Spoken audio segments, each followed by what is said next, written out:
Military Museum of North Florida is a museum dedicated to honoring men and women who have served our country. It honors men and women from every branch of the military service. The museum houses artifacts from all the major wars that have occurred in America. It sits next to Lee Field in honor of Benjamin Lee from Jacksonville, who died during World War I.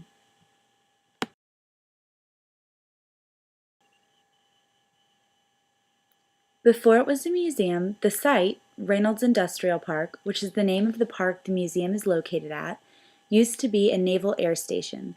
It was used to train pilots for landing operations during World War II. It was the main training base for the F-6F Hellcat fighter during World War II. The Naval Air Station Lee Field was opened on September 11, 1940. The museum is a nonprofit organization and relies solely on donations and volunteers, as there are no paid employees.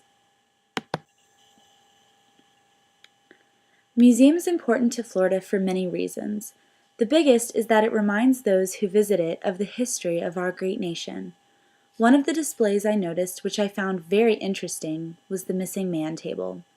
It is displayed at participating restaurants in honor of the military men and women that have gone missing. I found this so interesting because it reminded me of when I worked at Chick-fil-A and we would set up a missing man table around Veterans Day. The weight of such a symbol is heartbreaking. Each of the items on the table is a symbol of something. The table is round to show everlasting concern. The cloth is white for purity. The rose is red to remind us of the life of the missing person and his or her family. The slice of lemon reminds us of the bitter fate of those who have gone missing. The pinch of salt symbolizes the tears of those hurting, and the Bible is a symbol of faith. Another reason the museum is important for Florida history is that it contains displays about the Civil War as it occurred in Clay County during 1862 to 1864. The map shows the path the Confederate troops took and which path the Federal troops took. It also shows the location of the battles that occurred on October 25th, July 24th, and July 25th. The battles all took place around the St. Johns River. During this time, many houses along the river were destroyed, and 2 ships were sunk there as well. The museum is also important for Florida because it commemorates the history of America and is a place where people can go to remember certain events we should never forget. The sign hanging in the corner of this display said that they specifically opened this display for the 100th anniversary of World War I, which took place in April of 1917.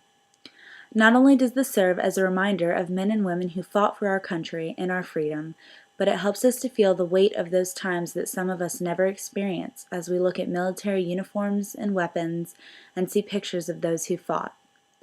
According to their brochure, the museum also puts on special events such as Armed Forces Day, D-Day commemoration, national holidays, and other memorable events in military history. One of the volunteers I spoke with said they also do war reenactments that people can come and watch. These images were found in the World War II section of the museum on a large stand full of Pearl Harbor pictures. It was interesting to look at all of the pictures together in a museum and not just on the internet while sitting in the comfort of my home.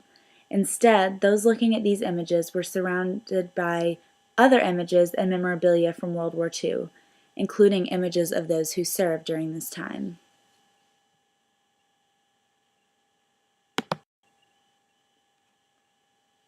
Not only did the Missing Man table hold special significance for me, but this display meant something special to me as well.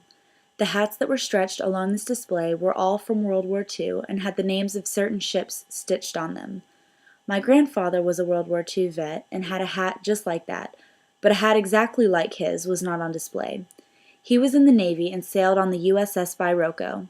If these hats were donated specifically by veterans or family members of veterans from Florida, then I am sure this display would hold special significance for them as well. Finally, this painting held the most weight for me out of everything else in the museum. This image is important for those of us not only in Florida, but in all of America. Some of us have been to this wall that commemorates those lost in the Vietnam War. It can be found in Washington, D.C. But for those of us that have never made it to Washington, D.C., we're able to look at this painting and feel the burden that those who have looked at it have felt as they read all of the names etched into this wall. And we can somewhat begin to understand the sacrifice that those who served in war and those who let their loved ones go to serve in war have felt.